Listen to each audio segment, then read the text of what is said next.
Bismillahirrahmanirrahim. Assalamu alaikum viewers. I am Professor Shahid Mahmood and today my topic is sequence and series. आज की video में हम sequence and series के बारे में समझने की कोशिश करेंगे कि सीक्वेंस एंड सीरीज़ है क्या। तो इससे पहले कि हम अपने टॉपिक की तरफ जाएं, हमारे वो व्यूअर्स जिन्होंने अभी अभी हमारे चैनल को ज्वाइन किया है वो हमारे चैनल को जो है वो सब्सक्राइब करें और बेल आइकन को प्रेस करना मत भूलिएगा ताकि हमारी हर आने वाली वीडियो के नोटिफिकेशन आपको मिल सकें। ओके जी, तो हम अपने चलते हैं टॉपिक की तरफ, that is sequence and series. देखिए, सीक्वेंस सबसे पहले हमें समझना पड़ेगा कि सीक्वेंस होती क्या है। सीक्वेंस और प्रोग्रेशन, हम जो बात करने जा रहे हैं वो सीक्वेंस के हवाले से है। सीक्वेंस का दूसरा जो नाम है वो प्रोग्रेशन है।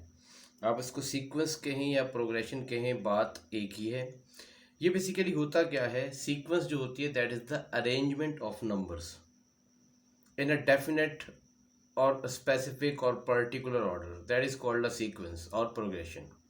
यानी नंबरों की ख़ास तरतीब, नंबरों को अगर किसी ख़ास तरीके से ख़ास तरतीब से अगर हम लिख दें तो वो हमारे पास सीक्वेंस कहलाता है।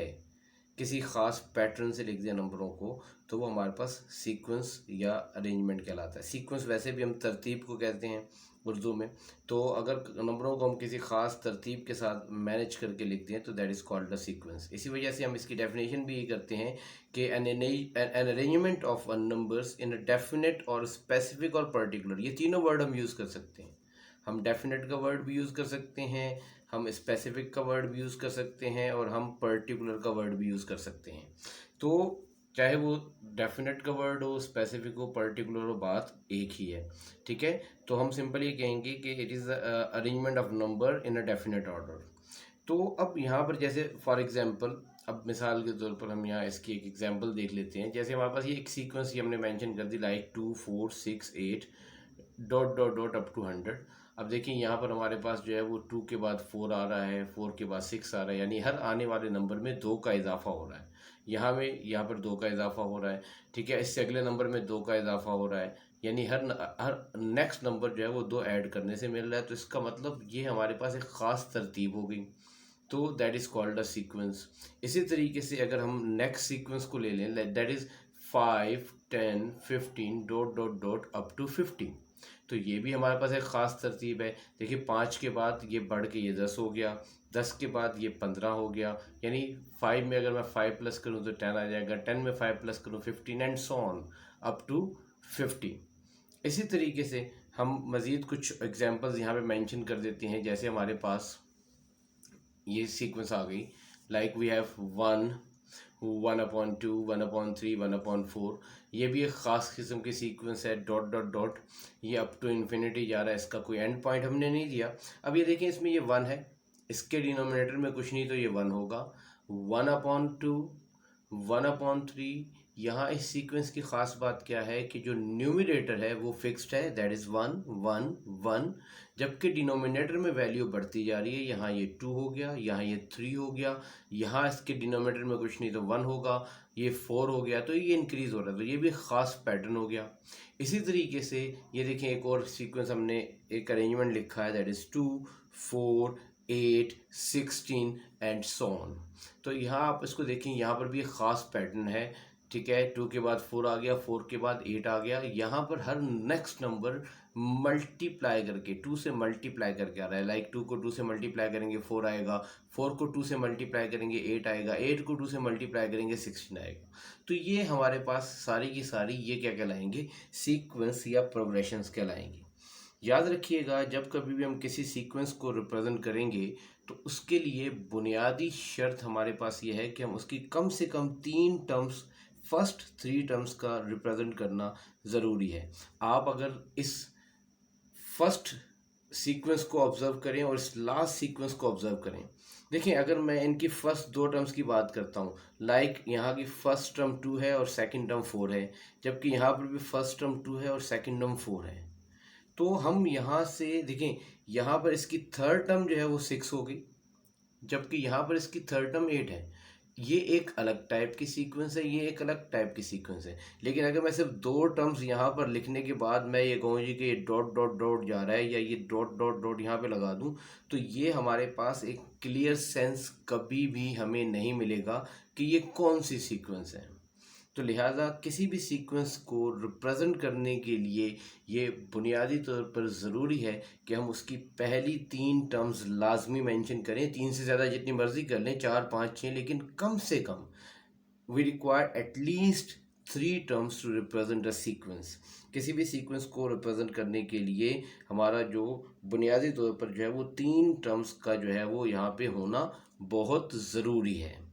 ओके जी, तो ये हमारे पास जो है वो ये बन गई एक सीक्वेंस। अब यहाँ पर हम सीक्वेंस को डिफाइन कैसे करते हैं प्रॉपर वर्डिंग में, उसको हम डिस्कस करेंगे। अब ये हम जो डिस्कस करने जा रहे हैं ये सीक्वेंस की मैथमेटिकल डेफिनेशन हम इसको कहेंगे कि हम प्रॉपर, वो तो वर्डिंग में हमने उसको बता दिया अरेंजमेंट ऑफ नंबर्स, लेकिन मैथमेटिकली हम उसको कैसे रिप्रेजेंट करेंगे। तो हम ये सिंपल कहते हैं कि sequence is a function A N. याद रखिएगा, इसको मैं ए एन भी कह सकता हूँ और मैं इसको टी एन भी कह सकता हूँ। यहाँ पर ये स्मॉल और कैपिटल दोनों यहाँ यूज़ हो सकते हैं, ए एन और टी एन दोनों हमारे पास यहाँ पे यूज़ हो सकते हैं। Is a function A N और T N from natural number to the real number और कॉम्प्लेक्स नंबर। याद रखिएगा, ये जो नेचुरल नंबर की हम बात कर रहे हैं यहाँ पर, ये सेट ऑफ नेचुरल नंबर ये इसका डोमेन होगा, और जो यानी जो इनपुट होगा हमारे पास फंक्शन में वो नेचुरल नंबर होगा, और जो रिजल्टेंट आएगा वो रियल नंबर भी हो सकता है और कॉम्प्लेक्स नंबर भी हो सकता है। ठीक है जी। तो हम सिंपल ये कहते हैं कि सीक्वेंस इज अ फंक्शन, ये बुनियादी तौर पर एक फंक्शन होता है दैट इज ए एन और T N, that is defined as from the natural number to the real or complex number whose domain is the set of the natural number. This value is known as the domain, or while the range is the set of the real or the complex number. यानी जो हमें result मिलेगा, हमारा input जो है वो natural number होंगे, ठीक है, जिसको हम डोमेन कहते हैं, और जो आउटपुट आएगा, जो रिजल्ट आएगा, that is the real number और कॉम्प्लेक्स नंबर। दोनों पॉसिबिलिटीज हो सकती हैं, it may be a real number और it may be a complex number. तो यहाँ पर हम बात कर रहे हैं, जैसे फॉर एग्जांपल मैं एक छोटी सी एग्जांपल यहाँ एक कंसिडर कर रहा हूँ। जैसे यहाँ पर मैंने ये ले लिया like A N. A N हमारे पास जो है वो nth टर्म को भी रिप्रेजेंट करता है, इसको टी एन भी कह सकते हैं, इसको एफ एन भी कह सकते हैं। हम ज़्यादातर जो है वो इसको यहाँ जो रिप्रेजेंट करेंगे, या तो वो हम ए एन से रिप्रेजेंट कर रहे हैं या टी एन से रिप्रेजेंट कर रहे हैं। ये हमारे पास एक फंक्शन डिफाइन है that is N upon N plus one. ये ए एन की वैल्यू है या टी एन की वैल्यू है या एफ एन की वैल्यू कह सकते हैं, एक ही बात है। और यहाँ पर हम कह रहे हैं कि for all values of that N belongs to the natural number. Now what is a natural number, हमें पता है natural number is a set like 1 2 3 up to infinity. ये हमारे पास set of the natural number कहलाता है। इसका मतलब यहाँ जो इनपुट होगा, यानी एन की जगह जो वैल्यू रिप्लेस होगी वो नेचुरल नंबर होगा। हम बारी बारी यहाँ स्टेप वाइज ये वैल्यूज रिप्लेस करते हैं। लाइक हमने यहाँ बात कर दी for N is equal to one. देखिए, जब एन वन होगा तो डेफिनेटली जहाँ जहाँ एन है इस पूरे स्टेटमेंट के अंदर ये हमारे पास वन आ जाएगा। तो this will become what A one, या फिर ये टी वन आ जाएगा, या फिर ये एफ वन आ जाएगा। और यहाँ जब वैल्यू रिप्लेस करेंगे तो इसका जो रिजल्ट आएगा that is one upon one plus one which is equal to one upon two. Similarly जब मैं n की जगह यहाँ पर 2 रिप्लेस करूँगा, तो ये देखें आप, n की जगह 2 रिप्लेस करने से हमारे पास ये a2 बन जाएगा, ये t2 बन जाएगा, ये f2 बन जाएगा। एक ही बात है, तीनों एक ही चीज़ को रिप्रेजेंट कर रहे हैं। और यहाँ पर हमारे पास जहाँ जहाँ 2 आएगा तो ये 2 अपॉन 2 प्लस 1 बन जाएगा, that is 2 upon 2 plus 1, that is 2 upon 3। इसी तरीके से जब हम n की जगह 3 रिप्लेस करेंगे तो ये हमारे पास बन जाएगा a3 और t3 और f3, जहाँ जहाँ n था 3 रिप्लेस कर दिया, और ये आ जाएगा n upon n plus one था तो ये 3 अपॉन 3 प्लस वन हो गया, and this will become what 3 upon 4। तो हमारे पास तीन टर्म्स आ गई। हमें 3 टर्म्स की रिक्वायरमेंट होती है, फर्स्ट 3 टर्म्स की। तो हमने कहा कि this implies the sequences, first term हमारे पास जो आई थी वो 1/2 आई थी, then 2/3, then 3/4 and so on. और याद रखिएगा ये तमाम वैल्यूज जो हैं ये टर्म्स कहलाती हैं सीक्वेंस की। This is called the first term, this is the second term and this one is the third term of the sequence and so on. तो उम्मीद है आप लोगों को ये बात समझ में आ गई होगी कि सीक्वेंस या फंक्शन क्या होता है। तो याद रख लीजिएगा, किसी भी सीक्वेंस को जो हम रिप्रेजेंट करते हैं वो उसको उसका रिप्रेजेंट करने का जो तरीक़ेकार होता है, या तो हम उसको ए एन लिखेंगे, ये ब्रैकेट के अंदर हमने यहाँ करली ब्रैकेट यूज़ किया है, ये ए एन लिखा जाएगा, या फिर उसको हम T N, small T N से रिप्रेजेंट करते हैं, या फिर ये कैपिटल टी एन भी लिखा जाता है, एक ही बात है।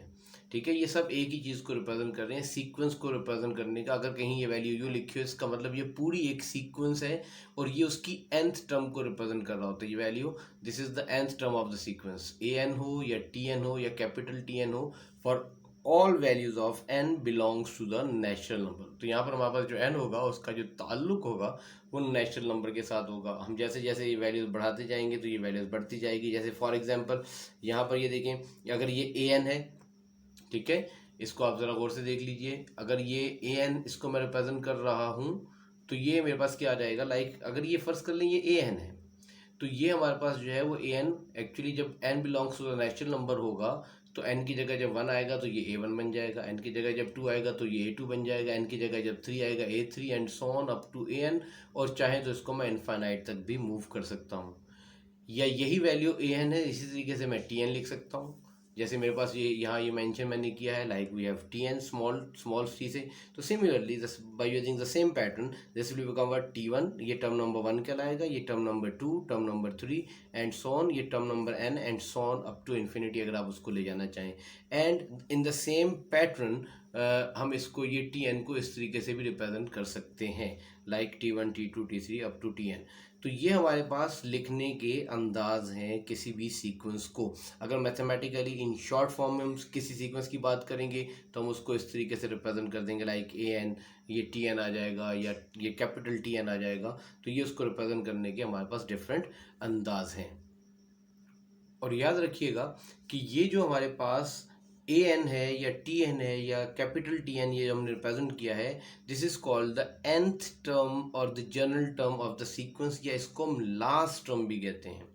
तो ये हमारे पास जो है वो nth टर्म भी कहला सकता है, ये लास्ट टर्म भी कहला सकता है और ये जनरल टर्म भी कहला सकता है। इसके लिए सारी हम ये टर्मिनोलॉजीज जो है वो इस्तेमाल करते हैं। तो ये हमारे पास जो है वो सीक्वेंस की बेसिक डेफिनेशन थी कि भाई सीक्वेंस होती क्या है। अब यहाँ पर हम थोड़ा सा और फर्दर इसको डिस्कस करते हैं कि सीक्वेंस की बुनियादी तौर पर कितनी टाइप्स होती हैं।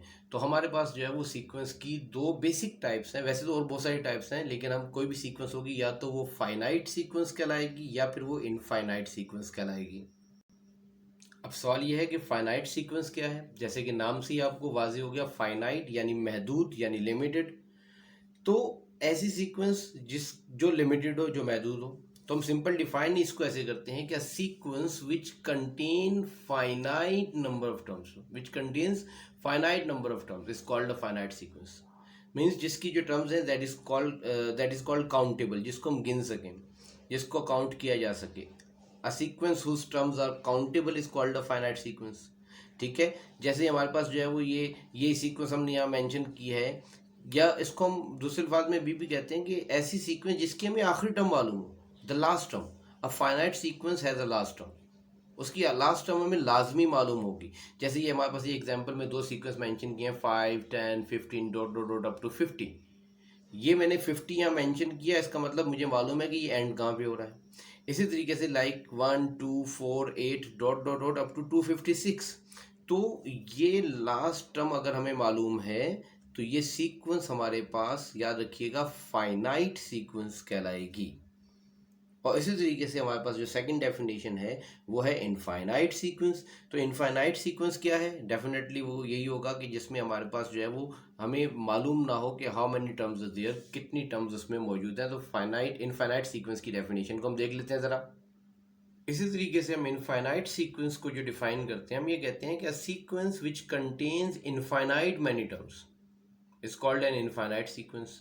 यानी जिसमें जो नंबर ऑफ टर्म्स हैं वो इनफाइनाइट हो, uncountable. A sequence which is uncountable, which has infinite many terms, जिसको हम काउंट ना कर सके, लामहदूद टर्म्स हो। और याद रखिएगा ऐसे सीक्वेंस में हम आसान अल्फाज में कहते हैं, हमने मेंशन भी कर दिया कि an infinite sequence has no last term, उसकी कोई लास्ट टर्म नहीं होती। जैसे ये सीक्वेंस हमने यहाँ मेंशन की, we have 1, 1/2, 1/3, 1/4 dot dot dot. यहाँ देखिए, यहाँ पर हमारे पास ये कहाँ पे ख़त्म हो रहा है हमें नहीं मालूम। तो ऐसी सीक्वेंस हमारे पास इनफाइनाइट सीक्वेंस कहलाती है, लाइक 2, 4, 6 एंड 8। ये डॉट डॉट डॉट, अब ये कहाँ पे जाके ख़त्म होगा हमें नहीं मालूम है, तो that is called infinite sequence. तो ये हमारे पास जो है वो सीक्वेंस हमने पढ़ी। कोई भी सीक्वेंस होगी या तो वो फाइनाइट होगी या इनफाइनाइट होगी। अब हम जो डिस्कस करने जा रहे हैं that is the types of the sequence, जो मेन टाइप्स हैं, ठीक है, जो हमने इस सीक्वेंस एंड सीरीज के यूनिट में स्टडी करनी है। ये टाइप्स ऑफ सीक्वेंस में हमारा जो सबसे पहला टॉपिक होगा वो अर्थमेटिक सीक्वेंस होगा या प्रोग्रेशन। अर्थमेटिक सीक्वेंस और प्रोग्रेशन, इसको शॉर्ट फॉर्म में हम एपीपी कहते हैं। ये एपी के नाम से हम ज़्यादातर इसको लिखेंगे। और याद रखिएगा अर्थमेटिक प्रोग्रेशन या अर्थमेटिक सीक्वेंस के हमारे पास 3 टॉपिक्स होंगे जिसको हमने डिस्कस करना है। One is known as arithmetic progression, जिसको हम शॉर्ट फॉर्म में एपी कहेंगे। The second one is known as arithmetic series, जिसको हम शॉर्ट फॉर्म में एएस कहेंगे। और थर्ड जो हमारा जो टॉपिक होगा अर्थमेटिक मीन, उसको हम एएम के नाम से रिप्रेजेंट करेंगे। Now what is arithmetic sequence और अर्थमेटिक प्रोग्रेशन, ये जब हम अर्थमेटिक प्रोग्रेशन के टॉपिक को डिस्कस करेंगे तो उसी में हम आपको एक्सप्लेन करेंगे। अभी फिलहाल हम आपको टाइप्स की बात बता रहे हैं कि भाई कौन कौन सी मेजर टाइप्स हैं जिसको हम डिस्कस करने जा रहे हैं। इसी तरीके से जो दूसरी जो टाइप है वो हमारे पास है ज्योमेट्रिक सीक्वेंस और ज्योमेट्रिक प्रोग्रेशन। याद रखिएगा ज्योमेट्रिक सीक्वेंस या ज्योमेट्रिक प्रोग्रेशन को जब हम डिस्कस करेंगे तो यहाँ पर हमारे पास ज्योमेट्रिक प्रोग्रेशन के अंदर बेसिकली 4 टॉपिक्स आएंगे जिनको हमने यहाँ पर डिस्कस करना है। ज्योमेट्रिक प्रोग्रेशन के अंदर जो हमारा फर्स्ट टॉपिक होगा वो ज्योमेट्रिक प्रोग्रेशन ही कहलाएगा कि ज्योमेट्रिक प्रोग्रेशन होता क्या है। ज्योमेट्रिक प्रोग्रेशन जो है वो उसमें हम उसको डिस्कस करेंगे। फिर उसके बाद ज्योमेट्रिक सीरीज़ को डिस्कस करेंगे। ज्योमेट्रिक सीरीज़ जिसको हम शॉर्ट फॉर्म में जीएस कहते हैं। ज्योमेट्रिक सीरीज़ होती क्या है, उसके फार्मूले क्या होते हैं, वो डिस्कशन होगा। देन हम डिस्कस करेंगे इनफाइनाइट ज्योमेट्रिक सीरीज़ को। ये हमारे पास जो है वो इनफाइनाइट ज्योमेट्रिक सीरीज़ जो है वो ज्योमेट्रिक सीरीज़ का एक बहुत इंपॉर्टेंट टॉपिक है, जिसका कॉन्सेप्ट हम लिमिट्स में भी जो है वो यूज़ करते हैं। इनफाइनाइट ज्योमेट्रिक सीरीज आ जाएगा। Then we have the last topic that is geometric mean. Geometric mean होता क्या है, इसको कैसे ड्राइव करते हैं, कैसे फाइंड आउट करते हैं, ये हमारा डिस्कशन होगा ज्योमेट्रिक सीक्वेंस और ज्योमेट्रिक प्रोग्रेशंस के टॉपिक्स के अंदर। ये 4 टॉपिक्स हमने कवर करने हैं इस यूनिट में। इसके बाद हमारे पास लास्ट जो है वो पोर्शन आएगा जो कि हम डिस्कस करेंगे, दैट इज़ हार्मोनिक सीक्वेंस और हार्मोनिक प्रोग्रेशन। ये थर्ड पोर्शन है हार्मोनिक सीक्वेंस और हार्मोनिक प्रोग्रेशन का। अब इसको हम शॉर्ट फॉर्म में एचपी कहते हैं। और इसके अंदर हमने जो डिस्कस करने हैं वो बेसिकली 2 टॉपिक्स हैं कि हार्मोनिक प्रोग्रेशन होता क्या है और हार्मोनिक मीन क्या है। हार्मोनिक प्रोग्रेशन कैसे बनता है, इसके मतलब क्या क्राइटेरिया होता है, इसका फार्मूला क्या होता है, हार्मोनिक मीन हम कैसे फाइंड आउट करते हैं, तो ये डिस्कशन होगा हमारा इस टॉपिक के अंदर। और फिर उसके बाद सबसे आखिर में जाके हम एक और टॉपिक जो है वो डिस्कस करेंगे and that is arithmetico geometric series और geometric progression. Arithmetico geometric progression याद रखिएगा, ये हमारे पास एक बहुत इंपॉर्टेंट टॉपिक है। ये यूँ समझ लें कि ये अर्थमेटिक सीक्वेंस और प्रोग्रेशन और ज्योमेट्रिक प्रोग्रेशन से मिलके एक प्रोग्रेशन जनरेट होती है जिसको हम अर्थमेटिको ज्योमेट्रिक प्रोग्रेशन का नाम देते हैं। इसके बाद हमारे पास नेक्स्ट टॉपिक है सीक्वेंस के साथ हम जो दूसरी जो टर्म यूज़ करते हैं दैट इज सीरीज। याद रखिएगा सीक्वेंस से ही सीरीज जनरेट होती है। किसी भी सीक्वेंस की तमाम टर्म्स का अगर हम सम ले लें तो वो सीरीज में कन्वर्ट हो जाता है। इसी वजह से हम इसको डिफाइन भी ऐसे करते हैं, ज़रा देख लीजिएगा। हमने कहा जी कि the sum of n indicated number of terms in a sequence is called series. मतलब जो भी हमारे पास सीक्वेंस के अंदर टर्म्स आ रही हैं उसका हम सम ले लें तो that is called a series. For example जैसे यहाँ हमारे पास ये देखें 2, 4, 6 dot dot dot up to 100, ये एक सीक्वेंस या प्रोग्रेशन को रिप्रेजेंट कर रहा है। This is a sequence of progression 2, 4, 6 dot dot dot up to 100। और यहाँ पर अगर मैं यहाँ कॉमा यहाँ से हटा करके यहाँ पर प्लस की साइन लगा दूँ तो ये सीक्वेंस कन्वर्ट हो जाएगी सीरीज में। सिमिलरली हम ये देखें, एक और एग्जांपल आपको ये मेंशन कर देते हैं कि लाइक ये 1 2 4 8 dot dot dot up to 256 ये एक सीक्वेंस को रिप्रेजेंट कर रहा है, ये सीरीज नहीं कहलाएगा, ये सीक्वेंस कहलाएगा। लेकिन अगर मैं यहाँ कॉमा को रिमूव कर दूं और यहाँ बीच में प्लस लगा दूं तो यही सीक्वेंस कन्वर्ट हो जाएगी सीरीज में। तो ये हमारा आज का टॉपिक था, जिसमें हमने आपको जो है वो सीक्वेंस एंड सीरीज़ के बारे में इंट्रोडक्शन दिया कि ये क्या होता है, ठीक है, इसमें हम क्या क्या डिस्कस करने जा रहे हैं। तो उम्मीद है आपको हमारी ये वीडियो पसंद आई होगी। अगर आपको हमारी ये वीडियो पसंद आई है तो कमेंट सेक्शन में कमेंट्स ज़रूर कीजिएगा। अगर इस टॉपिक से मुतालिक कोई क्वेश्चन पूछना चाहते हैं तब भी आप कमेंट्स कर सकते हैं। इस वीडियो को लाइक और शेयर करना मत भूलिएगा। शुक्रिया।